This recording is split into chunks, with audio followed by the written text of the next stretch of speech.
It's Brian Preston, the money guy.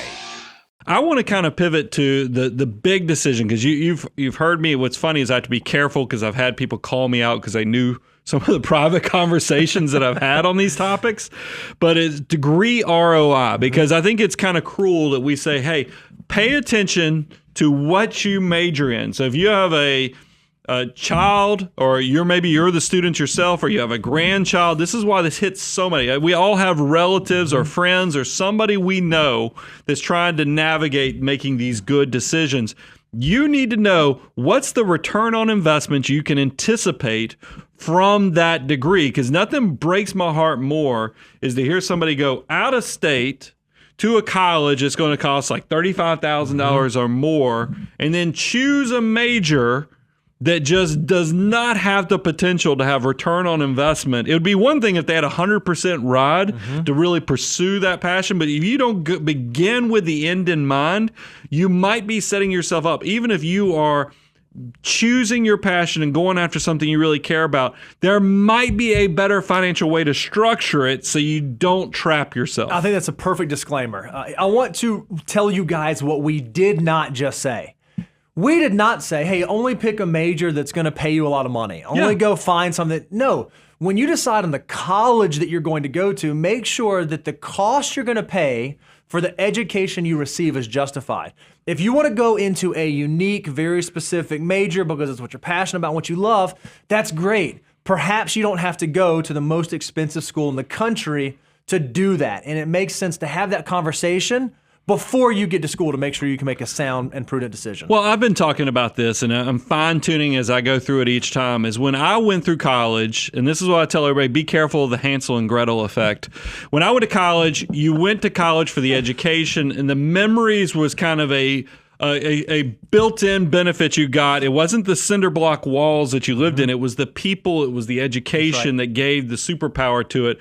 In this new modern world, because and I see this got hit with the editing room floor while I was on vacation. I wanted Daniel to show that dorms now on campuses and some of the student support services and facilities they offer, it's like lazy rivers at college campuses now, where you go to college now to be at an all-inclusive resort versus the education and the people. And that's why I just want you to be very, very careful with that decision on the major you choose, whether you go in-state versus out-of-state, because there's a huge difference in the cost structure there. And then, of course, the public versus private. Those things, each of those are decision points you need to really spend a lot of time interpreting it and processing it to make sure you make the right decision so you land on your feet, you hit the ground running as soon as you leave education. Now, I know this at one time was the case, Brian, and so you're older, significantly older than I am, way older than I am. As you like to say. But I want to ask you for some wisdom here, right? Because I think a lot of folks, college used to be the default, right? Like I got out of high school, I don't know what I'm going to do, I don't know my next step, I'm just going to kind of default to college. But back when college was more affordable and it was easier to do that, it was okay, it wouldn't set you back. I worry now that today's present day graduate, if their default is, oh, well, I'm just going to go to college, I don't know what I'm going to do, I don't know what I'm going to study, I don't know what I'm going to figure out, there's a chance that that default decision can have a price tag of tens, if not hundreds of thousands of dollars that you will take into the next 8, 10, 12, 15, 20 years of your life.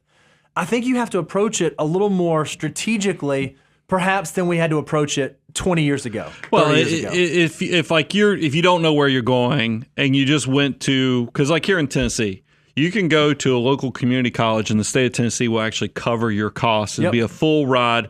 I think there's nothing wrong, because that period of time where you're trying to figure out your next step, it doesn't hurt you financially. But we already know the stat that 73% of people do not actually go and join the workforce with using the college degree that they have. So a lot of people, you have to ask yourself, like, the example I've used in the past is had a friend who is saying that their child wants to go into broadcasting. And I'm like, do you even need to go to college for that? I mean, because there's a lot of certifications and other things that you can do in this new modern world that might get you to the exact same place without the 6 figures of student loan debt that goes with it. And then we even went a step further, Bo, and I want to give you kudos because we're going to share a tool that a lot of you are about to spend a lot of time on. You're going because I found myself spending 20 minutes just poking around this website that Bo found. It's going to be a tremendous resource. So go ahead and get the pen and paper ready when we share this resource in a minute. But in the meantime, we wanted to show people what are some of the worst majors you can do? What are some of the best majors? Because that return on investment, what you're paying for education, you should go into that whole experience knowing what you expect to get out of it on the other side. Now, and I want to clarify again because I don't want to come off as we're being mean or insensitive. These are not the worst college majors in terms of, it doesn't make sense to do this. It's just based on what you can expect from an earnings standpoint when you get out of school and how difficult it would be to pay off student loans if these are majors you pursue. And all this is from the Brookings Institute. And these were some of the worst college majors: drama or theater, based upon return on investment and paying off. Not worse in terms of don't do this for a living. Health and physical education, civilization, ethnic studies, composition, speech, fine arts, and nutrition and fitness. So if those are the worst, one of the questions you might have is, okay, what are some of the best in terms of highest ROI or easy to pay off student loans? Engineering, nursing, operations and logistics, computer science, finance, economics, construction services, special needs education, and then, Brian, I know you're happy to see this one, accounting and actuarial sciences. So you can kind of have this broad view of, all right, if I think my child is going to go into this field, does it have a higher ROI type number? Does it have a lower ROI type number? But maybe you want to be really, really specific and really granular. Maybe you want to say, man, I think my kid wants to go to school at this school in this town and study this major. This is the tool that Brian was alluding to. Yeah, this one kind of blew my mind when Bo presented this to the content team. You can see we put the logo on here. It's FREOPP.org is the organization. That's the Foundation for Research on Equal Opportunity.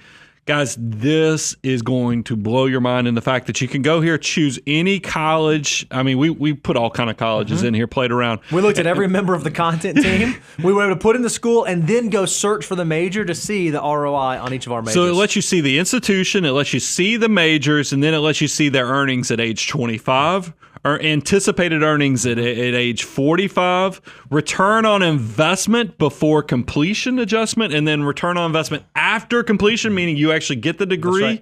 And then return on investment adjusting for completion and underlying total spending, all the other things that come into play.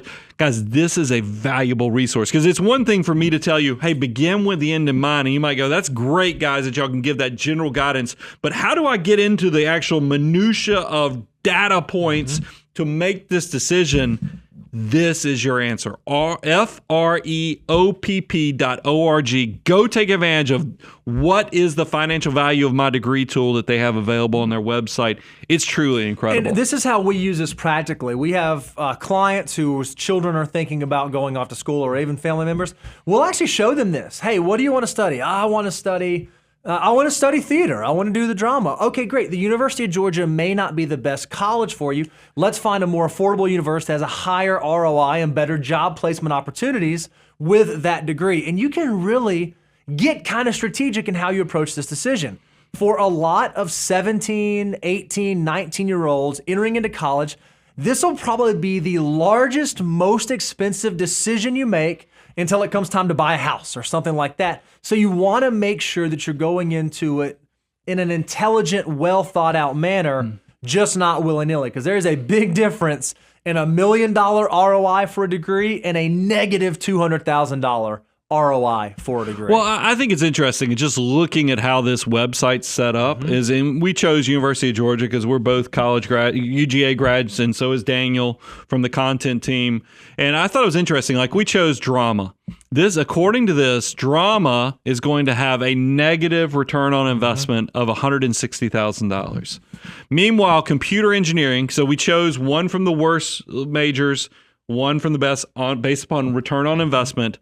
Computer engineering had $1.7 million positive benefits. So there's close to $1.2 million spread between those two degrees. That would be so valuable to know going in, because if I was somebody, because look, drama, I was the drama kid in high school. You know, I did a lot of drama in high school. It was something that I would have probably, if I wasn't so nerdy with math and other things, that I would have probably, because I loved that whole thing. Hence, while we're doing a podcast and other things, it lets me, do my art kid stuff and dramatic stuff on here. But I think it would have been very valuable, because if I could have seen, hey, the ROI at the University of Georgia is actually a negative 160, maybe the way you compensate, still pursue your passion, but maybe I should go to community college for the first 2 years so that I would enter into the major at the University of Georgia with 2 years already under my belt with zero debt, and I would be in a better place. Or like Bo said, maybe University of Georgia is not the best place. Maybe we ought to go compare this to other colleges in the surrounding area to see if they have a better ROI, because it might be the fact that, because I know when I graduated with an accounting degree at Georgia, everybody who graduated with an accounting degree had a job already placed, because that's where all the big accounting firms came and grabbed all the graduates out of those programs. So it does matter where you go to school for different majors, because you might be a feeder program for certain industries. Pay attention to this tool. I'm going to repeat it once again, FREOPP.org. This is going to be the tool that actually lets you get into the minutia of that decision making. Go enjoy the hours you're now going to spend on this with your family, friends, and loved ones to make sure they're making the best decisions possible.